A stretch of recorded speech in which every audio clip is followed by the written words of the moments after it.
Hey, you know what I just did? I just did 30 laps doing the butterfly stroke. You know what my arms feel like right now? No. I feel like I could take off and fly. So are you in training? Yeah, I'm gonna be an ocean swimmer. Yeah? What's your name? Finn. Like on a fish? No, with a double N. It's one of those weird hippie names. Oh, it's a beautiful name. Finn. That's the thing that slices through the water. That's the thing that gets the fishes thirsty. Finn.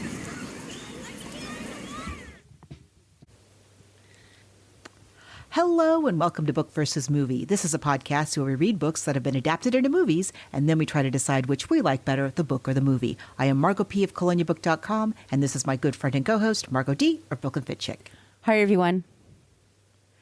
We are still in the 90s. We're having a very 90s April.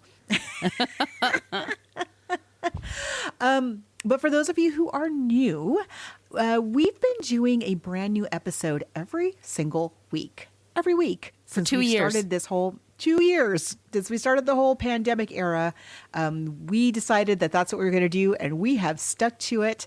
And what that means for you, the listener, is that sometimes book is in quotey fingers, and it means a book could be, you know, a short story or a novella or a magazine article or a song or a play or a musical.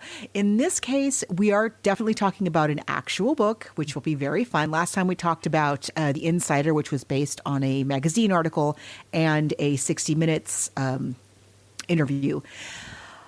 Today, we're going to be talking about how to make an American quilt. But before we get to that, if you are new and you have some ideas for books and movies that you'd like us to cover, you want to meet us or other members of our listening audience, you can join us in a few different places on the internet. Yes, we do have a basic Facebook page. Be sure to like it because we post all the episodes there. But we also have a Facebook group, and it's a private group, and we really do just talk about books and movies there. So you type in Book vs. Movie Podcast Group and ask to join, and you come on in. Like I said, best way to interact with us. We do also have Twitter, of course, and Instagram, and in both of those places, you type out Book versus and Movie. Be sure to follow those if you have them. You can also send suggestions there. And then lastly, we have just this basic old-timey email, Book versus Movie Podcast, spell that all out, at gmail.com. Send us your recommendations there. We will also send you stickers, or we have coasters and magnets. If you want any kind of merch, we'll drop them in the mail for you. Yeah, it's just a thing we like to do. Mm-hmm. And if you really enjoy Book versus Movie and you would like to help keep us in books and movies, you can also join us on Patreon, where we should also say, we don't always mention it, but we also have some of our older episodes are on there for free. You can just check out some of our older episodes there. We have almost 100 episodes on our Patreon page, and I'd say about a quarter of them are free. They're from the early days, or they're kind of mashup episodes, things like that. But you go to Patreon. We'd like to thank Lisa for joining our Patreon page. We have a couple of very affordable options there. We are looking to do the yearly one. We haven't been given the go-ahead yet, so just kind of keep that in the back of your mind. But for now, we do have a couple of very affordable monthly options. We just put up there Carrie by Stephen King, Chronicles of Narnia, In Cold Blood. These are all movies and books that we've put up there. So if you're interested, once again, that's Patreon, Book vs. Movie Podcast. And thank you again to Lisa. Thanks, Lisa. We really appreciate it. We do. Now, as I said, we're staying in the 90s. Mm-hmm. Boy, is this a 90s movie. It's got all the elements. Wow. I had never read this book or seen this movie before. Had you? I had done both. I was a big fan of the book. It was it came out in 1991, middle of college. A lot of women. This is chick lit for sure, what people will call now. Oh, it absolutely is. Yes. I didn't read this book because I was in college. I wasn't really into chick lit quite yet. It was that right. Kind of a little bit later, or more like around Bridget Jones kind of era. Yeah. This is a little bit before that. So I'd never read this book, and I'd never seen this movie. I think the movie came out, I think I was planning my wedding. There was a reason. I was super busy and I didn't see but I wish I had read it. I would have loved it, because I'm totally that age as Finn, the main character, and I was Same. with my boyfriend who we were going to get married and all that. Yeah, I would have loved it. So this is my first time reading it.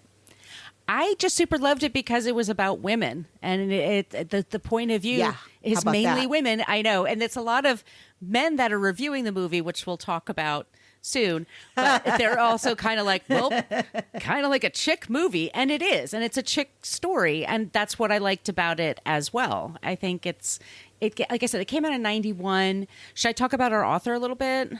Yeah, let's talk about her because she's kind of interesting. She's from my neck of the woods. She is. Margot is in San Diego, by the way. I'm also named Margot, if this is your first time listening to us, and I'm based in Brooklyn, New York.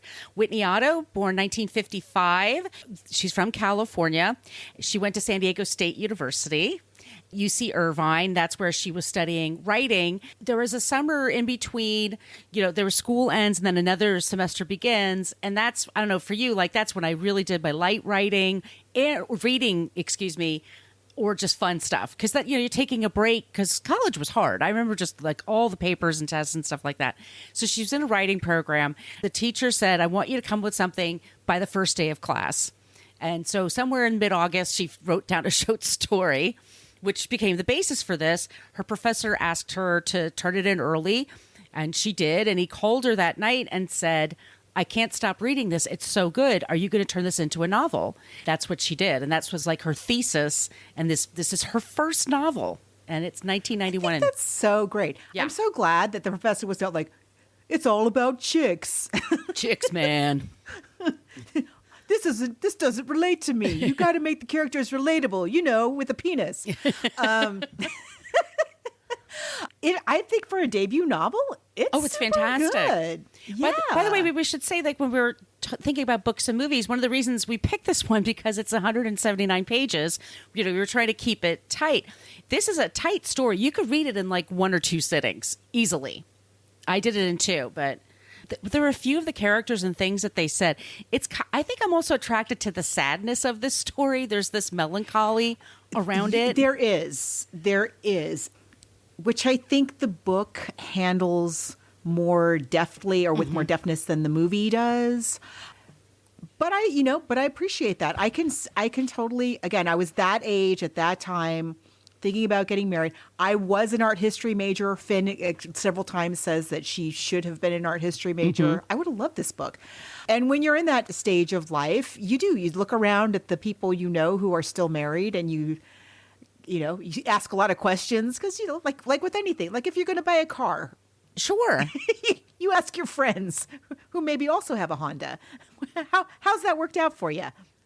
Yeah, there's one of the criticisms I heard from different people. They're sort of like, here's Finn, she's 26. They're kind of painter. I don't know about you. Like for me, my 20s were kind of. I mean, you got married and stuff, but I thought my 20s were hard.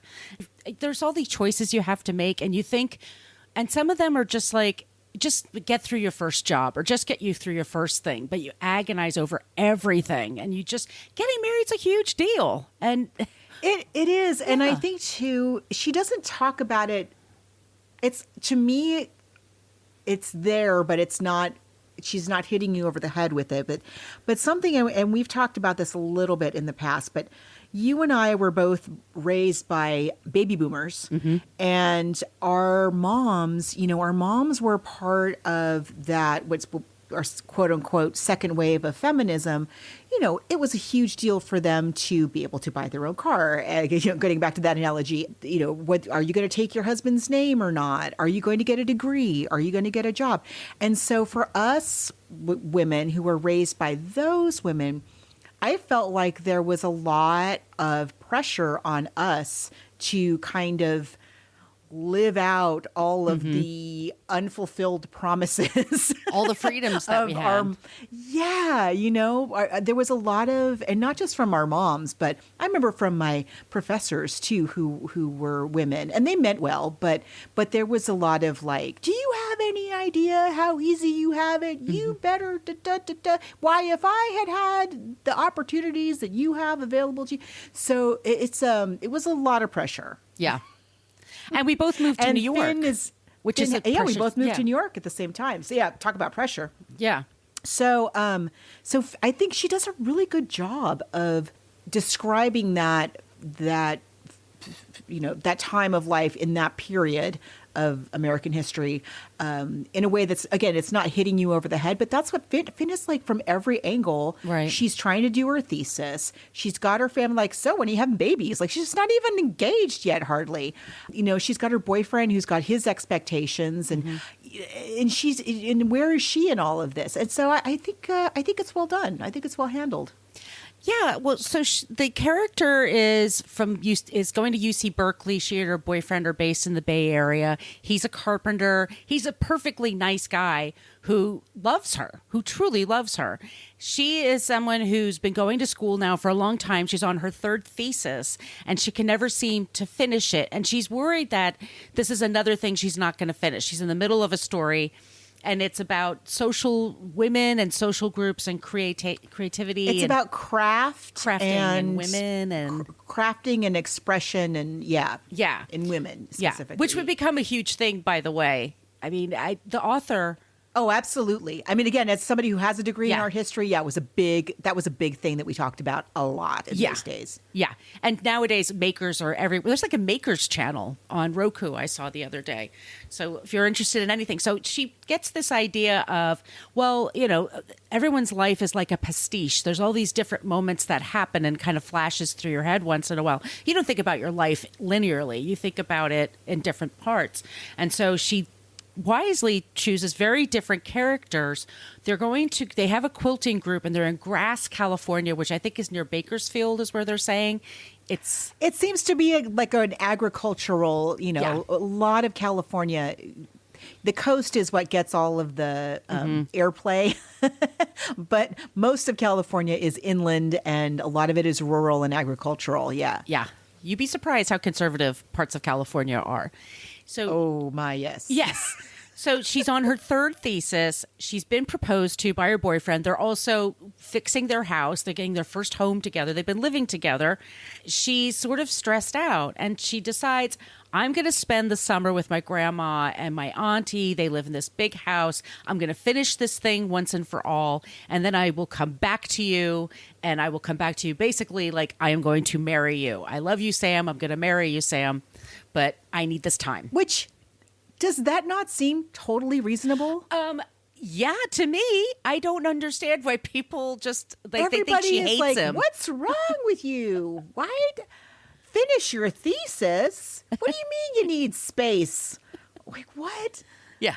But that's exactly what it was like. But though, it was like that. This then. was what I mean about our generation, that we had.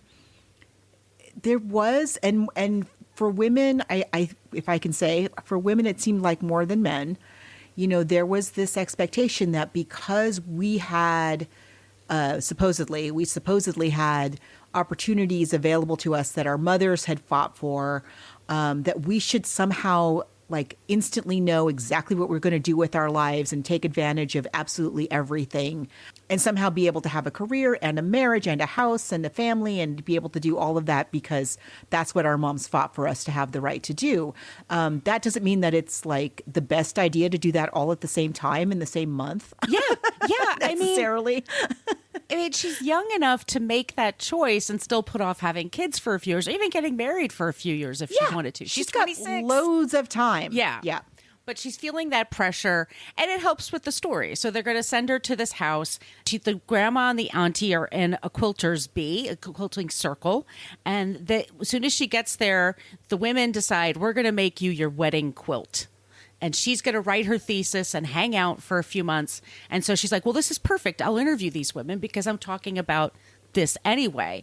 So this is how we meet the different characters. And they're all very different from one another. And if it weren't for this quilting, they probably wouldn't be friends because some of them are not exactly sociable, which I appreciated. No. Yeah, I liked that too. And I really liked that. And you don't get this as much in the movie, which I'm not. Anyway, but one of the things that I really liked about the book that really struck me is that, yes, these women are all very, very different. Not everybody is a social butterfly. Right. Not everybody is, the mom of the neighborhood. And yet Finn Finn has grown up with these women, so she knows what their, none of their personality traits are a surprise to her. And she is extremely like reverent and respectful of every single one of them. She's never like judging anybody or, which I really liked. I really liked that she has, they're her elders, all of them, but even Anna's daughter, but she's not, she really has actual like real human respect for them, which I really liked that about this book. Yeah, I like the fact that, like you said, some of the characters aren't social butterflies. Some of them are introverts. Some of them aren't interested in kids. One of them did get married and had kids because she had sex for the first time at like 16, and then it was a hard choice for her. She didn't enjoy being married. She wasn't thrilled to be a mom. She found it very confining. And some people do. And also in the story, you will be shocked, but there are a couple of men here. And there's the two sons that become best friends and grow up together. And there's their story, which we don't get in the movie. But there's just sometimes that she says things so eloquently in the book, and in my Kindle it was underlined, when people underline things, and I was like, yeah, definitely underline that. That was clever. That was smart. I found it very enjoyable. It's a very quick read, and yeah, it's serious. Yeah. I mean, it's not a flighty love story whatsoever. No, it's not. And so the whole like chick lit moniker is unfortunate, I think.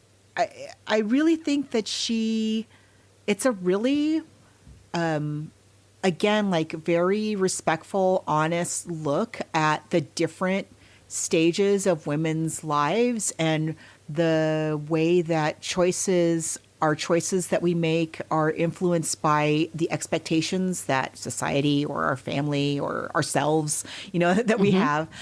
I thought it was remarkably, it's really great observations that she makes about the different women and the things that she learns from each one of them. Like each one has their own awful thing that's happened or some, regret or, things, life. It's called living a life. As we call it, life. Right. You live long enough, things are going to happen that you're going to regret or grieve or lose. Mm-hmm.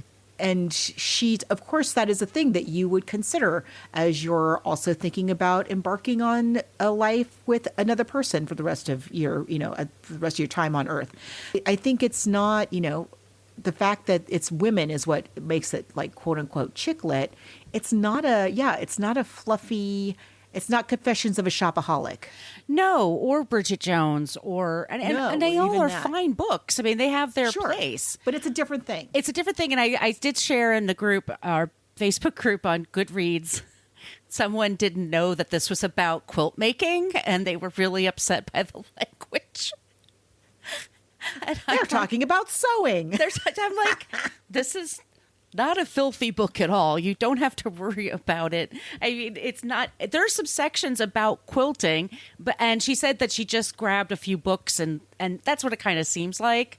It wasn't until she went on her first book tour, because the book just takes off, and so they take her to all these makers things and conventions and things like that, and she's like, holy crap, there are a lot of quilters out there. There's a lot of people who enjoy sewing and enjoy this stuff. It's a whole world. It's a whole world of quilters. Yeah. So she noticed that not until after she wrote the book, but now, of course, it just was one of those books that I think like friends passed around to each other back then. And I just super enjoyed it. And I forgot how quick and easy it is. You would think it would be like a 400-page book, considering all the characters that it has and all the stories that it tells. A lot of stories in a short amount of time, but it does them real. Again, she's not hitting you over the head with anything. I feel like, it's surprisingly short, and yet it's a very effective. I don't feel like things are left undone or things are too rushed at the end. I don't feel like there's a contrivance to like wrap everything up. Everything kind of makes sense. We're getting these women's stories. You see Finn like consider them as she's thinking about her own life. In the end, she decides like, I'm going to go. Basically, what she decides, I'm going into this marriage by my own choice with open eyes. I understand that there's a lot of things that can go wrong, and I'm not thinking it's going to be like airy fairy. We're Right. going to ride off in the sunset on a unicorn. I thought it was great. I wish I had read it again when I was this age. Yeah. Now, I would like to know, because I'll tell you what I did read when it came out, which was sometime after this, a few years after this. And that's the Yaya Sisterhood. I'm sure it's on our list. It's come up a few times. Yeah. Divine Secrets of the Yaya Sisterhood, which I read and having not read this book. Right. But reading this book, I'm like, this sounds an awful lot like Yaya Sisterhood, which came second, let's be clear. American Yes. Quilt came first. Yes. I mean, not enough that you would call it plagiarism, because Yaya Sisterhood is a lot about about the South, the American South, and these women their big thing is that they're all Southern women and all that, but a lot of similar themes. Yeah.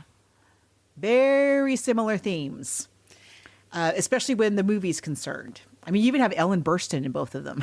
I haven't seen that movie in forever. Me either. Yeah.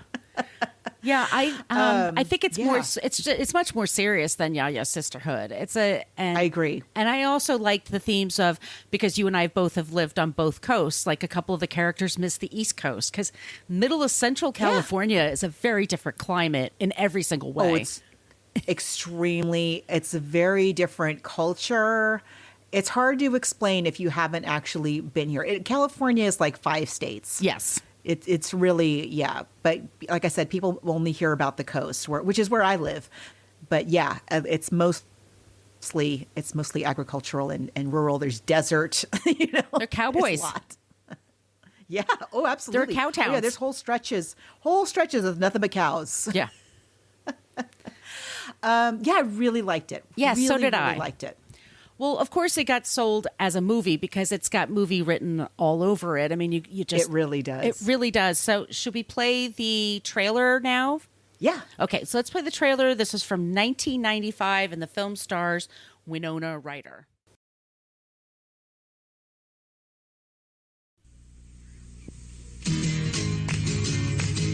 Baby, love me. Yes, you do. Come on. You got the way to move me, Cherry. You got the way to groove me. I've decided to go away for the summer. This makes Sam nervous. He thinks I'm leaving because last night he proposed to me. So he'll come pick me up in September? Maybe. Maybe not. But how do we even know if we're only supposed to be with one person for the rest of our lives? For as long as I can remember, my grandmother and her friends have been part of a quilting bee. Is this something you're making for the state fair? It's your wedding quilt, honey. Here comes the bride. Why can't we love as many people as we want in a lifetime? What's your name? I mean, monogamy is really a very unnatural state. I brought these for you. Have you been talking to your fiancé about any of this? You're getting cold feet. I can see that same look your mother gets when she's gonna dump one of her boyfriends. That look. I never liked full moons. They give people an excuse to do foolish things. I'm young. I'm supposed to do foolish things. There comes a time in every life I'm engaged to be married. So you just want a friendship thing? when planning for the future That which is forbidden. means looking at the past. Young lovers seek perfection. Old lovers learn the art of sewing shreds together and of seeing beauty in a multiplicity of patches. Universal Pictures and Amblin Entertainment proudly present the story of a young woman whose eyes are about to be opened Sometimes I wonder how exactly I got here. by the women who've seen it all. All right, let me ask you this. If you had to choose between marrying a lover or marrying a friend, who would you choose? Winona Ryder, Ellen Burstyn, Anne Bancroft, Alfred Woodard, and Kate Nelligan in a film by Jocelyn Morehouse, How to Make an American Quilt.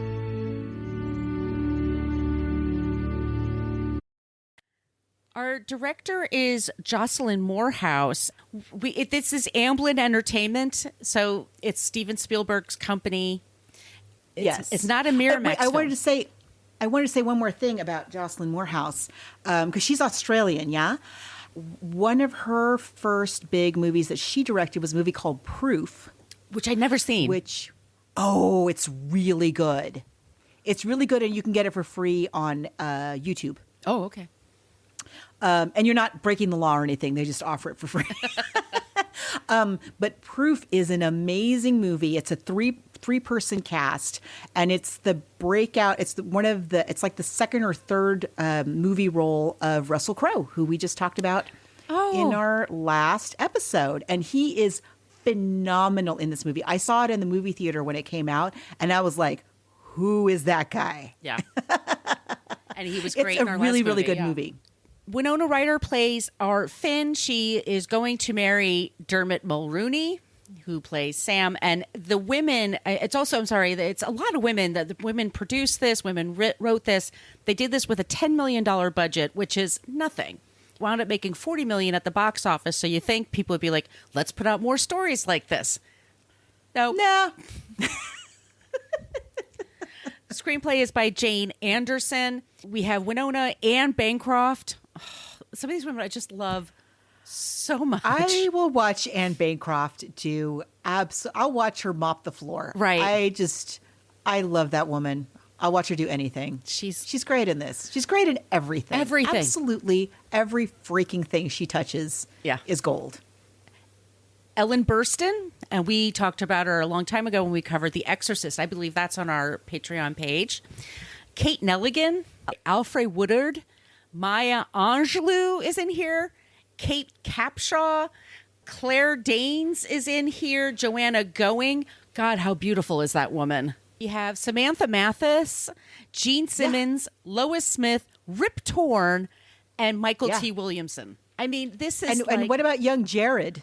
Oh, that's Jared Leto, his first movie. Yes. We should say also that they do have African American stories mixed in. It's not just a whole white lady party. I mean, we do have some stories. I mean, and as in the book, because that's true of the book as well. Yeah. As in the book, Anna, who's played by Maya Angelou in the movie, her story is the story that Finn kind of learns her story is the story that makes all the other stories make sense, if that makes sense. Her story is the one that really touches Finn and, gives her hope, because she's hearing, spoiler alert. Yeah. She's hearing terrible marriage story after terrible marriage story. Yeah. A lot of women and she's that are like, what is this for? Yeah, exactly. Why would I do this? We have, there's Samantha Mathis, her character is a diver, and she falls in love with a guy named Preston. Well, they have sex right away, and she winds up pregnant, so she gets married to him. And then that's not a happy marriage. And some of these women are clearly just depressed. Like, they need some kind of, it's good they have a creative outlet, but some of these women, it's just a thing they didn't ask for at the time. You didn't do that. We have Anne Bancroft, Ellen Burstyn. They're playing sisters. And Anne Bancroft is married to Rip Torn in the movie. And her character is someone who they have a loving marriage, but it's not a sexual marriage. They're more like best friends that are together. Right. For years, they've had a very kind of platonic relationship, living in the same household, and they love each other and everything. But it hasn't been that way for a long time. And at least in the book, you're led to believe that that's because of Gladiola. Gladdy. And Hi, the sister, who's played by Ellen Burstyn, her husband he's not in a coma, but he has a dying. Disease. He's sort of like in and out. Yeah. And he's in the hospital. She loves him, and they had a very tight marriage, a very close physical relationship and an emotional one. And then she's mad at him because he's dying on her, and she doesn't know how to manage her emotions. And so she and Rip Torn have a fling-ish, like they have an encounter, and then he comes home, and then her sister notices right away that he smells like the other sister's perfume. They have this huge screaming argument. I was at the hospital today. James didn't know where you had gone. I told him he had to scoot off to town for something. He was quite upset. I know. He told me. I just find it odd that you just left the hospital without even leaving him a note. That you just took off for a ride with my husband.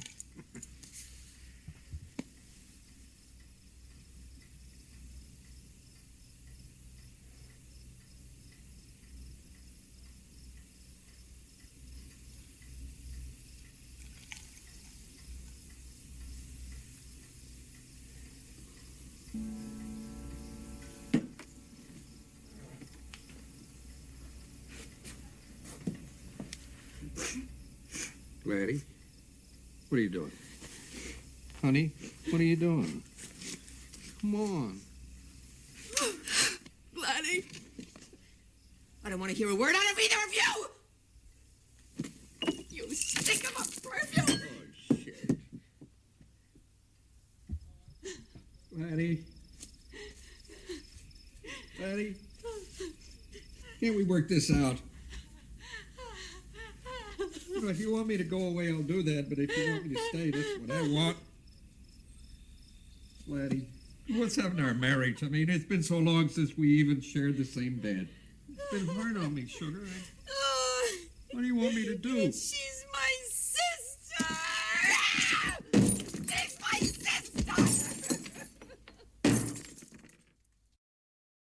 Of course you would. I mean, you also would be very upset about, I've never had this happen to me, but I would be very upset if my sister did something like this.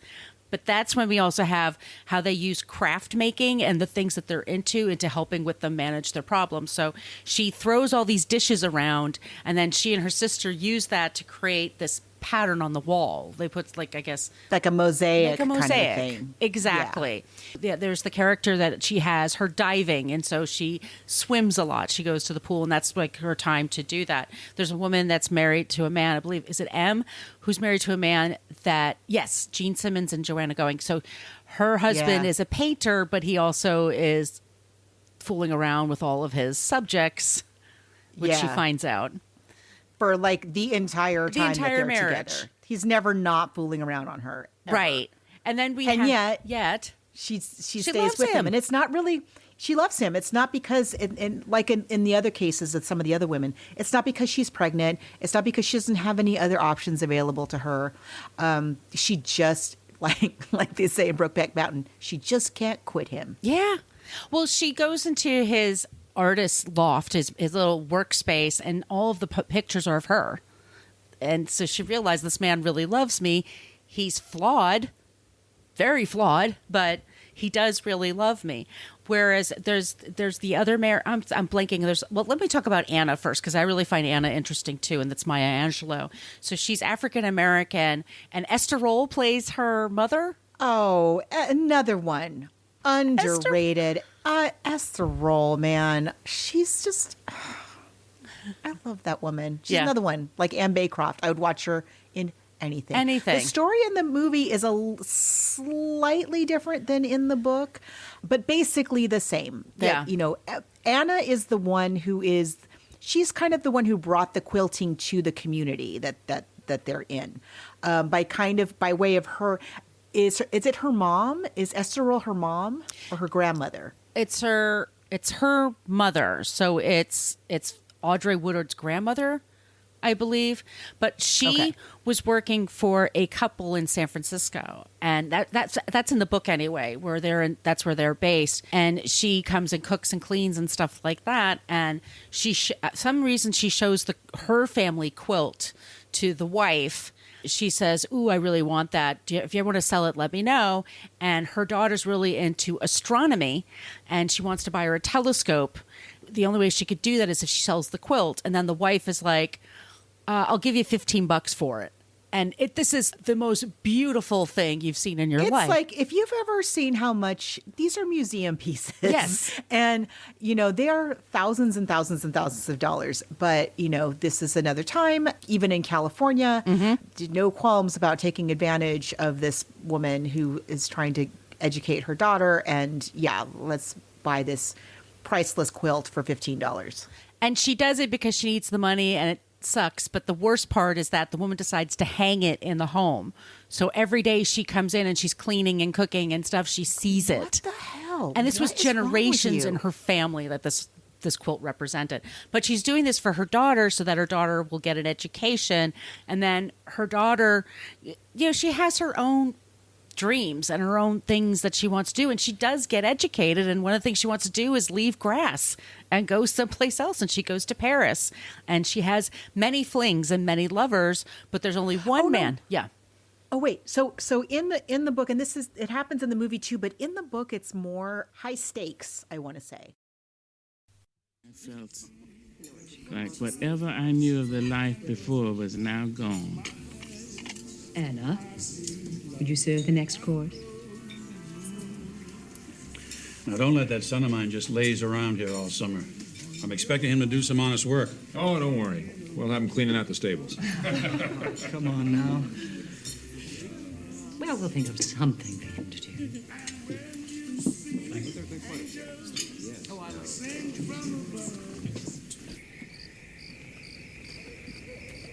Hello, Anna.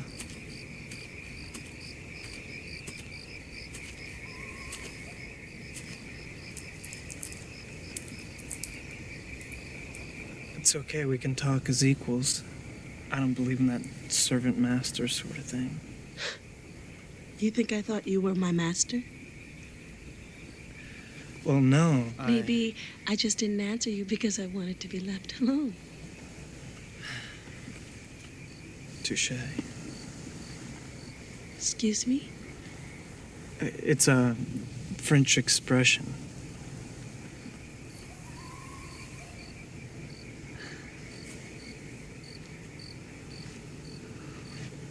So, what you looking at? Pegasus, Andromeda, Cassiopeia, Hercules, the herdsman with the star Arcturus in his knee. And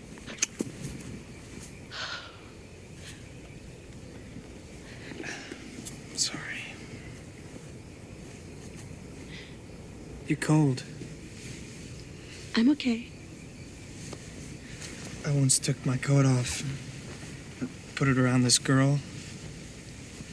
And she told me she could feel the heat from my body. Still in the lining.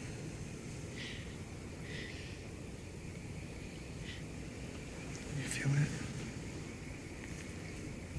Yeah, it's there. In the book, Anna, and in the movie, I should be, Anna, hold on, let me look it up real quick because it's kind of interesting. Okay. So Anna is raised by her aunt. It's the aunt that works for the wealthy couple. Okay. And the aunt who sells the coverlet. She sells the coverlet, she sells the quilt so that Anna, Maya Angelou, can get an education. Anna gets pregnant by the rich couple's white son or nephew or somebody who's Jared visiting. Leto in the movie. And Pauline, the aunt, is like, okay, you got to leave. Yeah. And she's like, basically, run. Run, and tell you what, take the quilt. Take the quilt. So she gives her the quilt, and Anna runs away.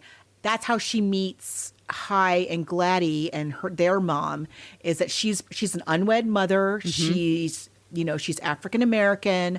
They take her in, and she's working for them. At least in the book, she's working for them. Mm-hmm. She teaches the girls how to quilt, and that's how the whole quilting thing starts. And then the baby is, what's the baby's name? Mariana, right? Alfred Mariana. Woodard. Yeah, and she raises her daughter. The daughter's like the free spirit. I don't need any man. I'm going to go all over the place. She travels the world, but Anna never settles down with any man ever. She has the fling with the son, but her love story is the love that she has for her daughter. Yeah. And then, yes, and she meets Michael T. Williamson, who's in Paris, but he's taken. He's the only man that she's ever really Yeah. I really liked that story. Her yeah. story was really cool. But she comes back, and she's also part of the group. And Winona Ryder, I don't think this is in the book at all. Tell me if I'm wrong, but she's typing her paper. not using a computer. Yeah, which, you know what? You and I were in college in those days. They had computers. That was not an option. Yeah. Like, your professor been like, what is this? Yeah. Yeah, you don't do that. You don't do that. No. I had a what did we call that? A word processing typewriter. Remember those? Yes. So it was like not quite a computer, but not quite a typewriter. It still typed and it had ribbon and stuff, but it was, you saved everything on a disk anyway. Took forever to type a stupid freaking paper, but you would never, like our mothers typed papers. Right. Right? Like that's not something that's crazy. Yeah. Right? You would not do that. You just wouldn't. Well, it creates this scene. It's not in the book. It's not in the book. So she's got this big, and they're just hundreds of pages that she's typing and she's reworking on. She doesn't have a computer. And then there's a whole scene where the wind breaks out and the wind just like takes the papers and flies them everywhere. And then she's running around apparently miles and miles away. The other ladies start helping her gather paper, and there's a whole scene where she talks to the grandmother. She goes, I guess I'm just gonna give up, this is a waste of time. And her grandmother's like, what are you, crazy? Like, come on, you got to finish what you start. But that's just like one of the contrivances of the other one, and I never know how to pronounce his last name. Jonathan Sachi, he's the hunk Leon that Winona Ryder meets. Wow. I know, what a choice she has to make here. I mean, yeah, exactly. Two hotties that like both have give her the vapors. That's not in the book either. She never even questions it. But he's this very hot guy. And it's a lot of like this. He has strawberries. He's always like, offering her strawberries. He's always like seductively eating strawberries for some reason. And shirtless, like which I'm not mad at. I mean, I think it's, it works for the story, but this doesn't exist in the book. But they're giving her some kind of a conflict to have. That and her mother. I don't remember in the book the mother being. It's mentioned. Yeah. There's an allusion to that, the fact that her mom is a baby boomer, right? And so her mom is like hippie love child. There's an allusion to it in the book insofar as she feels like feels like she can't really go to her mom for advice on whether or not to get married, and also that because her mom was such a quote unquote free spirit is a label that gets slapped on women of our mom's generation, like any woman who didn't want to settle down and have 18 kids and give up her dreams of any sort whatsoever. Right. It was like completely subjugate herself to her husband as a free spirit. But because of her mom being a quote unquote free spirit, Finn ended up spending a lot of time growing up with her grandmother and her great aunt, Gladys. So it helps. It's just only used to establish that Finn is close to those older women. Like, why would she be close to her great aunt, right? It's really only for that. Whereas the movie goes like much more into making the mom a character. Which, did we need another reveal and another person? And I feel like she gaslights Winona Ryder. There's a whole scene where Winona's like, it's right. Yeah, she says to her, you used to say this. Her mother's like, no, I didn't. No, I didn't. Like, what is the point of this? What is the purpose of this? But I think, and in the end, in the movie, her mom is going to get back with the father, Winona Ryder's father, which I was like, no context. Yeah, why are we doing that? Like, isn't she... in the movie they explain like she's always breaking up with someone. Like she falls in love really easily and then she dumps the guy. She's like, that's her pattern. And Winona Ryder, there's also a whole thing where she's like, can you marry someone who's your best friend or the greatest lover? Like, and notes on this movie, Finn. Winona Ryder. And it's not Winona's fault. Nobody's faulting Winona Ryder. Winona is doing her job. And I don't know why. I don't understand why Finn, our main character, Winona Ryder, Finn is written as someone who is just a flibberty gibbet. Yes. She's flipping her thesis all over the place. She's got Dermot Mulrooney and she's like, I don't know, gotta go. He bye. comes and visits and she's like, what are you doing and she's here? A jerk to him. Yes. Like, Didn't you miss Finn him? in the book would not react that way. No. Finn in the book would be glad to see him. Yeah, there's no FaceTime. Like this. No. Yeah. It's what? Yeah, I felt the same way. Her like the whole scene I found very cringy. The whole scene where she's like, "Mind if I play some music?" And the lady's like, "Sure." And she puts on this like quote unquote tribal music that's like Yeah. Really? Really? I just did not. Supposedly she's working so hard on this thesis, which she doesn't keep in any kind of files or anything. She just keeps stacked on her desk by an open stacked window. on her desk in a giant pile of papers. And I just sat there like, I have no empathy here. You are really like, you're an idiot. You're pushing me with this because, yeah. What? Yeah, these are all movie tropes to kind of keep us. Yeah, and her reaction to that is, oh well, I guess I'm not going to do my thesis after all. Right, it's too much work. Yeah. Do you not have note cards? Like, do you really not have anything you can refer to? I mean, it's. I don't get it. I really, that's my main objection to this movie is I really dislike the way that character is not the character in the book. The character in the book is like reasonable. Yes. It makes sense that she would want a minute to think about, I'm about to finish my thesis. I love this guy. I think I want to marry him. I need a second here. Can I just have a second here? Right. Whereas the movie Finn is like, I don't know. You're cute. Strawberries? Okay. What? Yeah. Yeah. So that's my question. Do you think like they stay together? Well, not Finn. What's the boyfriend's name? Sam. Dermot Mulroney's name is Sam. He seems to have a good head on his shoulders. Yes, he does. Right? And he's handy. He is all in. He's handy. He's building her an office. Yep.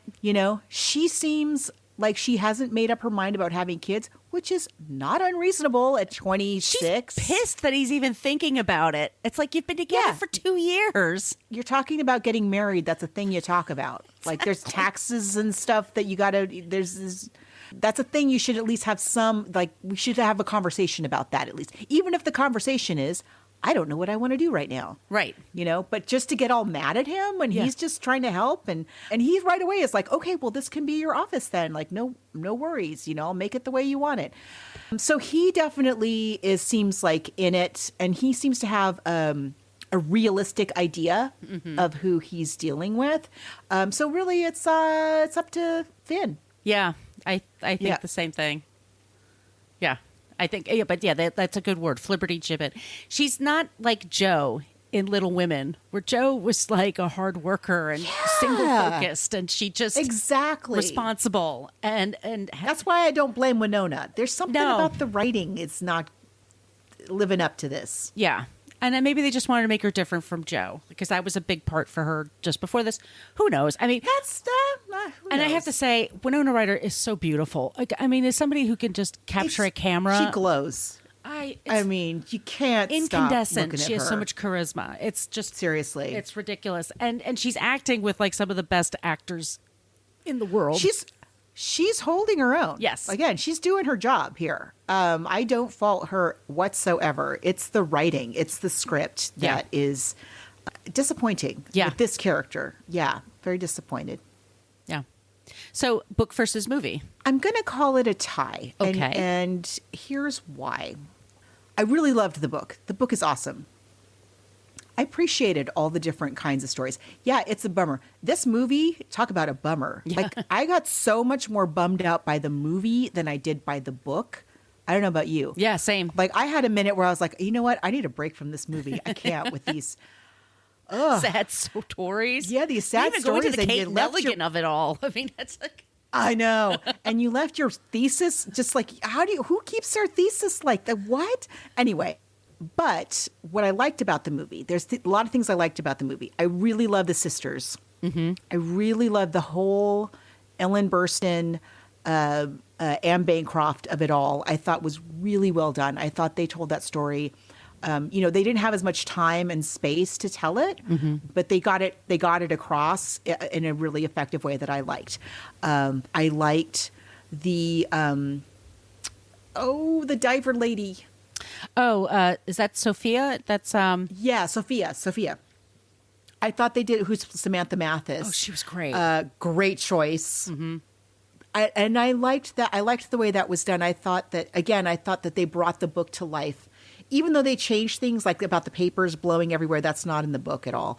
But that moment in the book is so touching when she finally steps in the pond and it's too late for her to save anything and she finally realizes that her husband really loved her. Yeah. And, she realizes that she didn't see it at the time when she, could have done something about it, but that she still cherishes that love. Mm-hmm. She finally gets to a point where at least she has that she knows that she was loved, and she this whole time had been thinking that she hadn't been, which I loved. And I thought that we got there with that character in this. And I really loved the whole Anna, going and living with the sisters. What's the name of the mom? What's the name? Holland Taylor? Is that who that is? Oh, I love her. I mean, and like I said, Claire Danes. This is her first acting part. She's so young. She's so little. She's great. She's great. Wonderful. She's perfect. Yeah. She's perfect. You believe that she's Anne Bancroft. That's very believable.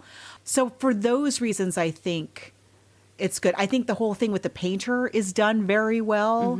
I think I would say even slightly better than the book. That story is told a little bit. I liked it a little bit better in the movie than in the book. I just don't like Finn. I just don't like what they did to Finn. But so for that, it's a tie for me. I like both, but I just really didn't like what they did with Finn. Yeah, I agree on everything. Yeah, it's a tie for me too. But I love the book. I'm glad we read it. I'm glad you liked it. I really enjoyed it. I really wish I had read it. I would have loved that book back when it came out. Yeah. Yeah, I liked it. It really told because again, that was me at that point in time exactly. Isn't that insane? Yeah, I could have used this book. I would have liked it. Okay. So I'm bringing up our screen. Okay. Our spreadsheet. MASH is kind of short, as I recall. I think it is. Let me see. 224 pages. Let's see if it's the movie. Because that could be interesting. It's funny. I saw an Elliot Gould movie last night. He was a big sex symbol because of this movie. Oh, boy. Yeah. King of the world. Married to Barbara Streisand. Yeah, this is such a 70s. It's got Elliot Gould and Donald Sutherland and... Sally What's Kellerman. Sally, yep. It's on HBO Max. Oh, cool. Oh, that's perfect. Let's do that. Okay, so it's 224 pages. I grew up with MASH. I don't know about you. My family was a big MASH family. Are you kidding? Oh my God. Yeah, everybody was. Everybody. Yeah. Todd knows every episode. I think he knows from the first scene. He'll tell you what it is. And yes, if you're familiar with the television show, the Robert Altman movie is very, very, very, very different. I've read the book, but it's been a very long time. I don't remember much about it. Likewise. So I was like a MASH kind of geek. So I did see this. I saw this. And Robert Altman's an interesting director to talk about. And apparently the person who wrote the book was really upset with what happened with the material. So I think that would be really interesting to check out. Because I think he was also writing. How can you be upset when it became what it became? I don't like. You're not. You really, you never had to work after kind that. of like when we were talking about Oklahoma. Yeah, and which is a huge departure from the source material. But the playwright was like, "Great, send the checks over here." Yeah, exactly. Thank you very much. Awesome. Okay, so please, once again, send us your suggestions. The book needs to be pretty easy to be able to get our hands on, and the movie needs to be streaming, like I just said, on some kind of big format, so Margot and I can definitely check it out. We can't deal with DVDs or VHS tapes. We just have no time and no equipment for that. Margot, where can they find you? You can find me online at coloniabook.com, and all of my social media callouts are at She's Nacho Mama. And where can they find you? You could find me at Brooklyn Fitchick for Twitter and Instagram. My site is brooklynfitchick.com, and I'm on the TikTok at Margot Donahue. And we will be back very soon with a new episode. Thank you so much for listening to the Book versus Movie podcast. We are a part of the Frolic Podcast Network. You can find more podcasts you will love at frolic.media/podcasts. We follow the hashtags LadyPodSquad and Podern Family. If you want to support the show, you can go to our Patreon page, go to Patreon, and look for Book versus Movie Podcast. We have a basic Facebook page, but we also have a private Facebook group. Go to Facebook and type in Book vs. Movie Podcast Group if you want to join that. You can follow us on Twitter and Instagram at Book versus Movie. Spell all those words out. If you'd like to send us an email, it's Book versus Movie Podcast, spell that all out, at gmail.com. You can follow Margot D at Brooklyn Fit Chick on social media and Margot P at She's Nacho Mama. Thanks so much again for checking out our show, and we'll be back soon with a new episode.